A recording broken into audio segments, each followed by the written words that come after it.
Welcome to the Film Podcast. Let's talk about a new horror film called The Woman in the Yard, a small release with a simple premise. Directed by Jean Collet-Serra and written by Sam Stefanak, it stars Danielle Deadwyler, Okwe Okpokwasili, and Peyton Jackson. What should you expect here? Where does this film sit on the scare factor? More importantly, should you spend your hard-earned money on seeing it? So as spoiler-free as possible. Let's find out. I've just seen The Woman in the Yard. I need to check if that's the correct name. I got it right. Well done. I didn't know what to expect because the premise itself of a film like this is like, well, it can either go one of two ways. It can either be absolute horse shit or it can be amazing. Well, that's not true, right? Because it went somewhere in between to absorb its atmosphere, because it's got a good atmosphere. I reckon seeing it on a cinema screen is probably a decent place to watch this. I think so. And you know, yeah. Yeah. If you're on the fence about seeing this film, then let's go through it without any spoilers.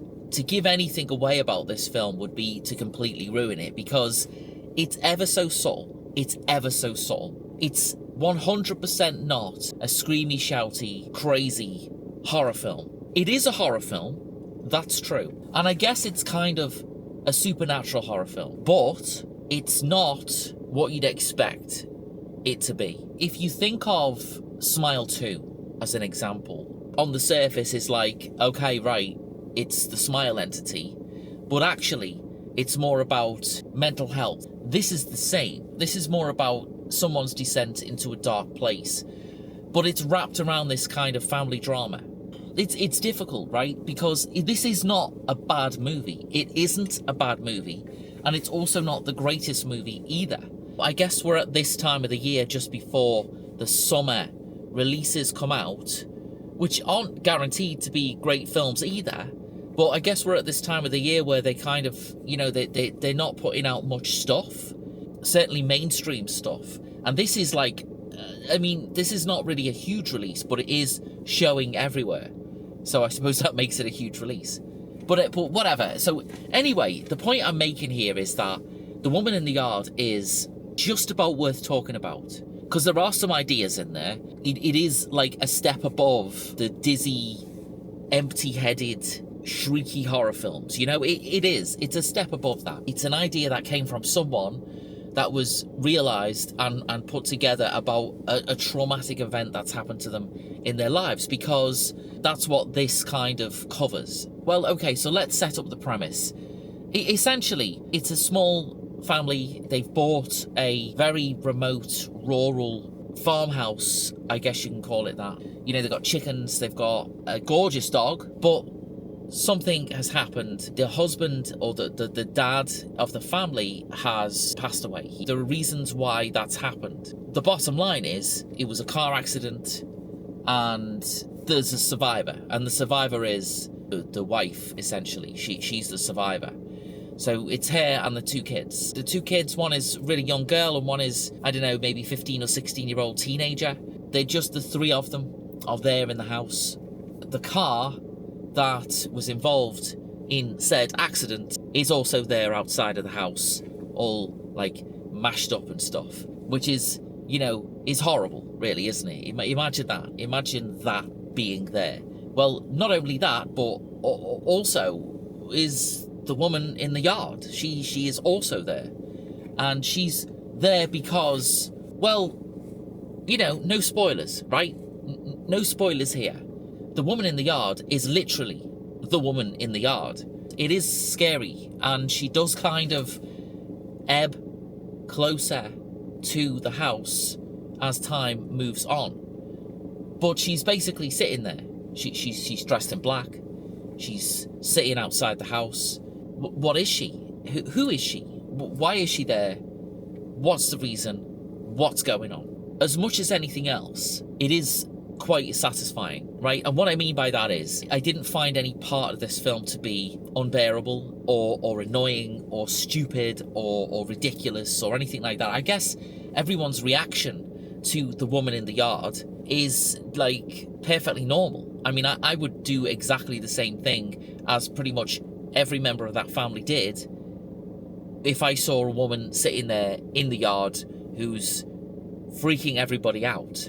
And it is kind of eerie. I mean, it is. We get to see, you know, the various angles of her from the house, which is the representation of the characters where they're seeing her from. And, you know, it is scary. And, you know, you do kind of feel like, what the hell is this? Why is this happening? And it unfolds, I think, in a satisfying way. As with most of these things, let's be honest here. I'm not going to give away any spoilers about the end, but let's be honest. Most of these kind of intriguing, odd sort of paranormal experience movies, they all kind of mess up the end. They always mess up the end. You know, the ending of this is like, well, okay, fine, I suppose you could say. But it's not necessarily a bad thing. And I think, like everything with film, you take away from it what you bring to it. So this was directed by Jean Collet-Serra.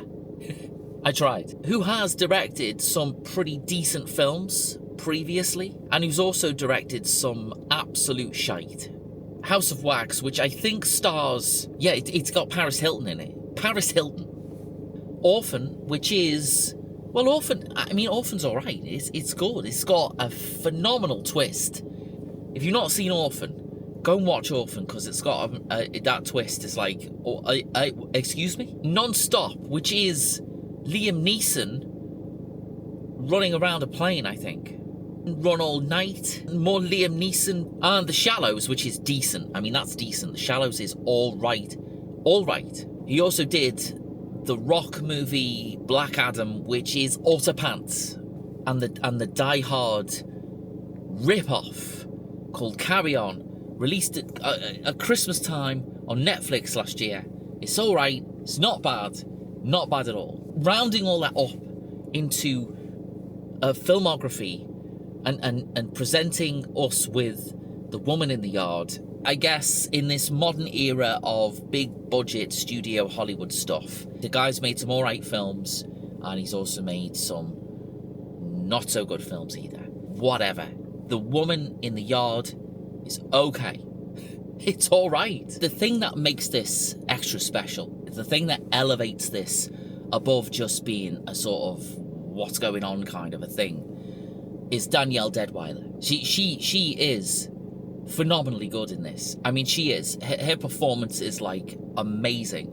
She's in a movie which I saw a few months ago called Till. And, you know, I'm not going to review Till because this is not a review of Till. But Till is the most disturbing, shocking, upsetting, soul-destroyingly incredible movie based on a real thing that happened. And it's just shocking, and it's horrific, and it's just an incredible piece of cinema.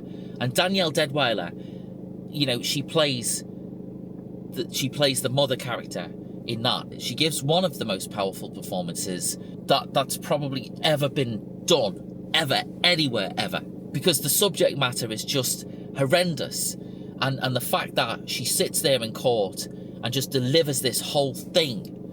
And you're just absolutely captivated by it, but also horrified by it. Horrified. She is amazing. She is what elevates this movie above what it is. And again, what it is it's all right. Because of her, it's even better. And, you know, I've said this before about the child actors that we deal with today, that we see on film. There's something going on wherever they train them or wherever they learn how to do the actor thing, they're doing a great job. Don't stop. Keep doing what you're doing. I've talked before about Wolfman, which is not the greatest film ever, but child performance in that is amazing. And the same here. The child performance, well, both child performances in this are phenomenally good. I mean, we're talking like on another level of like, okay, right? I don't know how they get the performances out of these kids, but whatever they're doing, however they're doing it, just, wow. Again, another thing that elevates it above averageness. I did a review of Wolfman, But there is a major problem with Wolfman, is that it's too dark to see what's going on. Well, the woman in the yard appears in the yard in the daytime. So there's no problem seeing what's going on. And there are moments of tension in this. There are scary moments in this. There are moments that take you by surprise, and there are moments that make you sort of uneasy. And it's got all of them down to a T. It's got them all worked out really well. The production element of this is great. It's got this kind of blurry motion. It's shot with different lenses and all of that kind of thing. The production values in this are all right. It looks pretty great. Seeing this on the big screen, it's like, okay, right, it works there. It works really well there. All right, so let's get on with this on the way back. Let's talk about The Woman in the Yard some more. Weirdly, the showing tonight was quite late. I don't know why. The thing about The Woman in the Yard is, it's not a very long film. Yeah, it's on for like an hour and 25 minutes. Which isn't very long, is it? I mean, that's not long. That's quite short.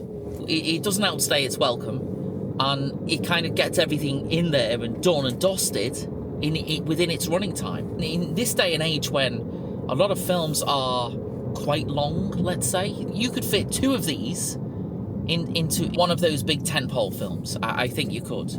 And well, it's up for debate which one you'd enjoy more. I don't know. I'm not really sure about that. I'm not really sure. We recently had a movie called Presence, and that was kind of all set in a house. That was all told from like the ghost's perspective, and that was kind of interesting. But I think this did kind of remind me a little bit of Presence. It did. It's got that feeling about it. But instead of the ghost being inside the house, sort of looking at everybody as a ghost would do. But what you get here is you kind of get the opposite of that, where the ghost is outside the house looking in. So it's a little bit presency. I'll put it that way. It's a little bit presency. And that's not a bad thing. It's not a bad thing at all. Big house, not many people in there, not many characters. I mean, the cast list in the credits is like 5 people or something. Not many at all. It approached the ghost story in a slightly different way. But this goes one further than that, because with Presence, it kind of is what it is. I mean, it is a ghost story. That's what Presence is. But this has got another angle to it, which I'm not going to give away. It's got another angle to it, and it does involve the mother. I'm going to say that much. It does involve her. And that's why she's such an important character in this. And that's why I think Danielle Deadwyler, she just nails the performance. Absolutely does. She really does nail it in this film. Amazing. So we should talk about the woman in the yard herself. Let's talk about her and who plays her. And I forgot who that is. So let's just pull over here and find out, because I don't know. I'm glad I pulled over, because I do need to read this. The name is very difficult, being somebody that is terrible at remembering names and pronouncing names and just general stuff like that. So the woman in black is played by, please forgive me for getting this utterly wrong, Okui Okpokwasali. Okay, there's me pronouncing that done and dusted. So let's just carry on again, because we do need to get home, because it's quite late. So there we are. If you Google the actor, you'll see that she's got this amazing look about her, and she makes the woman in the yard, even like scarier. Just sitting there is scary enough, but when we see a little bit more of the woman in the yard unveiled, let's say, it is kind of scary. Let's be honest, it's kind of scary. Let's sum up The Woman in the Yard. Like a lot of really good horror films, the less that you say about it, the better. I think I've done an okay job of covering this film, in the sense to just give you a little taste of what it looks like, what it sounds like, what the actors do, and just various things like that. Going to see it and going to experience it is much more important than giving away any spoilers or anything like that. So I think I've done all right in covering this without saying too much about it. This is a step above good. This is almost great, I'd say. And I say that because it's held together magnificently by the central performance. It really is. Danielle Deadwyler is just phenomenal in this, like everything else she's in. And she elevates this above what it could have been, which is great in itself. But also, the rest of the cast firing on all pistons and delivering great performances all around. So that was my review of The Woman in the Yard. I think it's decent. I think it's worth going to see, and I think that you might just enjoy yourself. So if it's showing near you and you've seen everything else, then go and see it, because you won't be disappointed. I think that if you're into the supernatural horror film genre, if you like that sort of a thing, if you're into weird sort of odd little films that are intriguing and are also interesting at the same time, then I don't think you'll be disappointed with The Woman in the Yard. As much as anything else, this is another reason why films are my favourite thing, because who'd have thought I'd go and see this and I'd be like, yeah, actually, you know what? I thought it was great. This is the Film Podcast. Thank you for watching. Like and subscribe, and I'll see you again next time.